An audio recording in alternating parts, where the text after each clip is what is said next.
हाम्रो पहिलो खण्डबाट विश्वको भूगोल र अन्तर्राष्ट्रिय मामिला।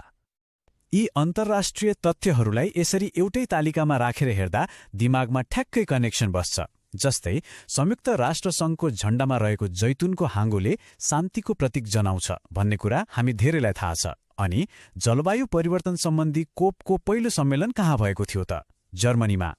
भूगोलतर्फ हेर्ने हो भने अफ्रिका महादेशको उत्तरी सिमानामा भूमध्य सागर रहेको छ र युरोपको बफर जोन भनेर बेल्जियमलाई चिनिन्छ। यसरी तथ्यहरूलाई कनेक्ट गरेर पढ्दा एक्जाममा कन्फ्युजनै हुँदैन।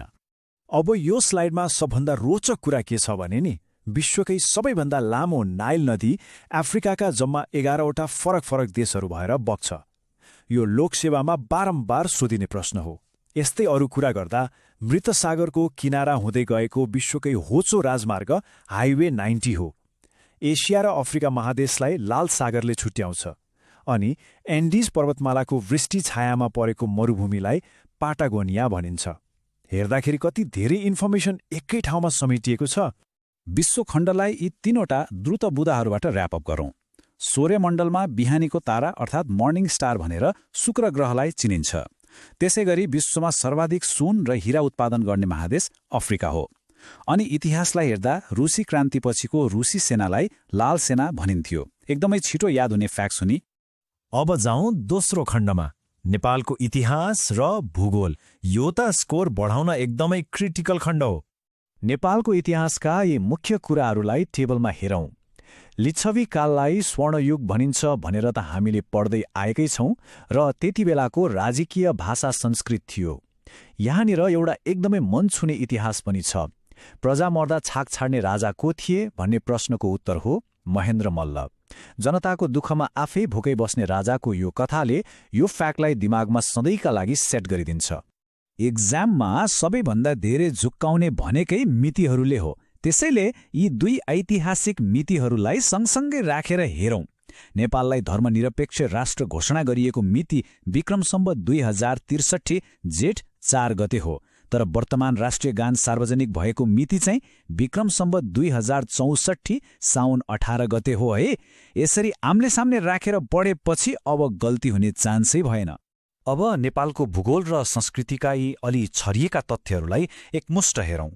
नुनखानी पाइने थाक खोला मुस्ताङमा पर्छ, व्यास हिमाल दार्चुलामा छ, अनि ललितपुरको वज्रबाराही मन्दिर कुन शैलीमा बनेको छ त? शिखर शैलीमा।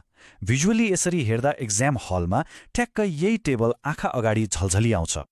यहाँ प्रस्तुत गरिएको यो अङ्क एकदमै महत्त्वपूर्ण छ, 95.59। यो किन यति धेरै फोकस गरिएको हो भने राष्ट्रिय जनगणना 2078 अनुसार नेपालको लैङ्गिक अनुपात ठ्याक्कै यही हो। अप्सनहरूमा एकदमै उस्तै नम्बर राखेर झुक्काइदिन्छ। त्यही भएर यसलाई यसरी ठूलो अक्षरमा छुट्टै राखिएको हो। यो नम्बर अब दिमागमा फिक्स भयो नि। ल अब तेस्रो खण्ड सुरु गरौँ, विज्ञान, प्रविधि र साहित्य। फेरि अर्को एउटा महत्त्वपूर्ण सङ्ख्या 30 वर्ष। जलवायुको मापन कति वर्षको अन्तरालमा गरिन्छ भन्ने प्रश्नको आधिकारिक उत्तर यही हो।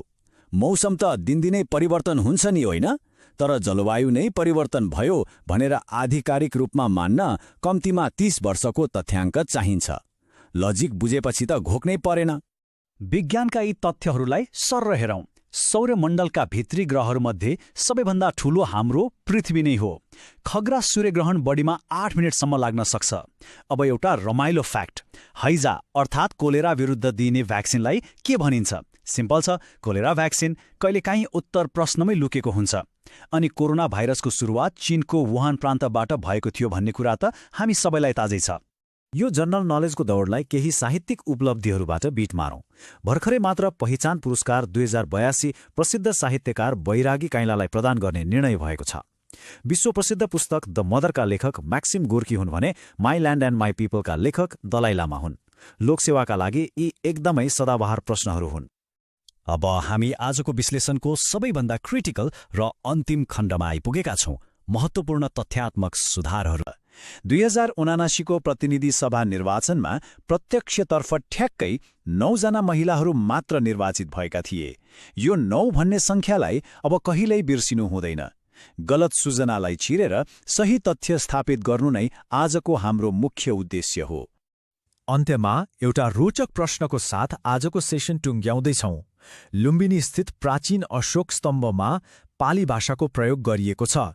तर के हामीले कहिले सोचेका छौं त्यहाँ किन संस्कृत वा अरू कुनै भाषा नभई विशेष गरी पाली भाषा नै प्रयोग गरियो होला? पक्कै पनि यसको पछाडि तत्कालीन समाज र साधारण जनमानससँग जोडिएको गहिरो ऐतिहासिक कारण लुकेको छ। यसले इतिहासको थप गहिराईमा पुग्न पक्कै प्रेरित गर्नेछ भन्ने आशा छ। आजका यी 30 तथ्यहरूले आगामी परीक्षामा ठूलो मद्दत पुर्याउनेछन्। आजको लागि यति नै, धन्यवाद।